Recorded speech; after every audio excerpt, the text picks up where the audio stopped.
예레미야 13장 12절에서 14절 말씀. 항아리마다 포도주로 가득 찰 것이다. 오늘 본문은 상식을 깨트리시는 하나님의 심판에 관한 내용입니다. 허리띠가 사람의 허리에 딱 붙어 있듯이 이스라엘은 하나님께 붙어 있는 민족이었습니다. 하지만 하나님께서 그 띠를 강가에 두어서 썩히십니다. 쓸모없게 만드시는 것입니다. 이는 하나님께서 남유다의 교만을 썩혀서 쓸모없는 민족으로 만드시겠다는 경고입니다.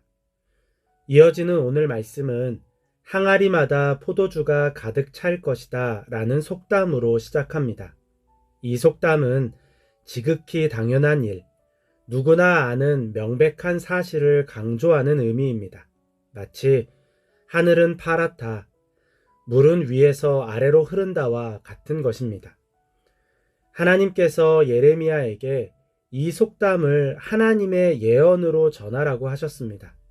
이 속담을 들은 백성들은 항아리에 포도주가 담긴다는 것을 우리가 어찌 모르겠느냐 라고 대답할 것이라고 말씀하십니다. 즉, 이 세상에서 자연스럽게 일어나는 일은 특별한 예언이 아니더라도 누구나 알 수 있다는 의미입니다. 마치 내일 아침 동쪽에서 해가 뜰 것입니다. 와 같은 예언은 예언이 아니라는 의미입니다. 그때 하나님께서 대답하십니다. 내가 이 땅의 모든 주민과 다윗의 왕위에 앉은 왕들과 제사장들과 예언자들과 예루살렘의 모든 주민을 술에 잔뜩 취하게 하여 그들이 서로 부딪혀서 깨지게 하고 아버지와 자녀 사이에도 서로 부딪혀서 깨지게 하겠다.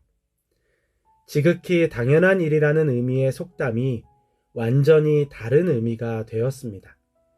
하나님의 변함없는 풍요와 축복을 의미하는 속담이 남유다 백성을 향한 하나님의 재앙을 의미하는 예언으로 변한 것입니다. 왜 허리띠 상징과 항아리 속 포도주 상징을 함께 말씀하신 것일까요? 이 세상에 당연한 것은 없음을 알려주시기 위함입니다. 남유다 백성은 자신들이 하나님께서 늘 사용하시는 허리띠라고 생각했습니다.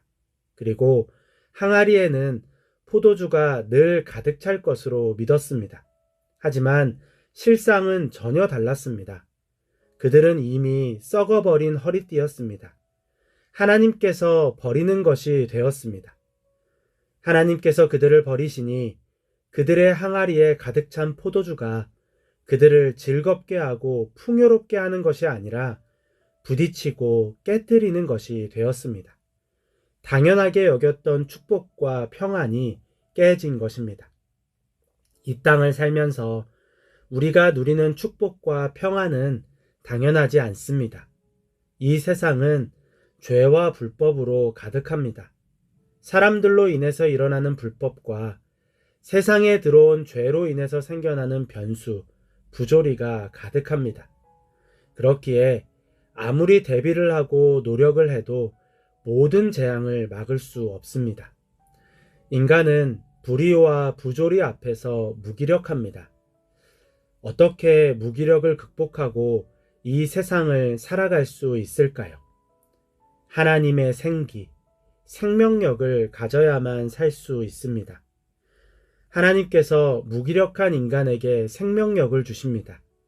세상의 불의와 부조리를 해결하시는 것이 아니라 인간에게 생명력을 주심으로 불의와 부조리에 순응하지 않고 자신의 삶을 살도록 하시는 것입니다.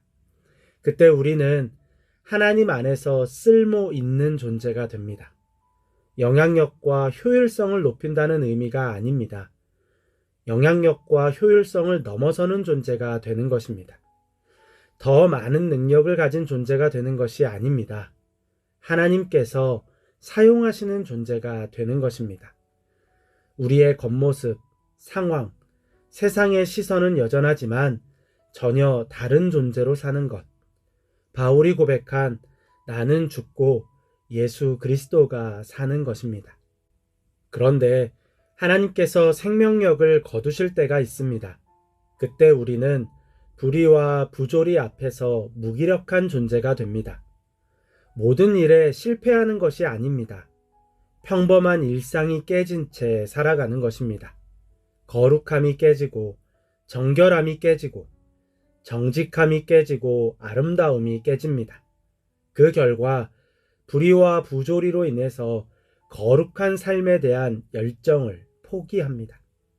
그냥 사는 존재, 쓸모없는 존재가 되는 것입니다. 하나님을 의지하는 것처럼 보이지만 결국 자신이 달라지려는 것이 아니라 상황이 변하기만을 바라는 헛된 환상에 사로잡힌 존재가 됩니다. 아무런 생명력이 없는 종교인으로 사는 것입니다. 베데스다 연못에서 38년을 머문 병자를 기억하시기 바랍니다. 아무도 자신을 연못에 넣어주지 않음을 이미 알고 있습니다. 스스로 연못에 들어갈 능력 역시 없음을 이미 알고 있습니다. 그럼에도 그곳을 떠나지 못합니다. 세상과 사람들을 향한 분노는 점점 커지고 피해의식에 사로잡혀 살아갑니다. 세상의 불의와 부조리 앞에서 무기력한 존재가 되는 것입니다. 무엇이 문제입니까? 그의 병이 문제입니까? 아닙니다. 그 안에 생명력이 없음이 문제입니다. 그가 언제 일어났습니까? 연못에 들어가서 일어났습니까? 아닙니다. 예수님께서 그 안에 생명력을 주시니 일어났습니다. 하나님께서 생명력을 거두시면 우리의 일상은 무너지고 망가집니다. 당연하다고 여기던 것들 역시 어김없이 무너집니다. 반면에 생명력이 주어지면 일상을 살 수 있습니다. 대단한 존재가 되기 위함이 아닙니다. 정상적으로 일상을 살기 위함입니다.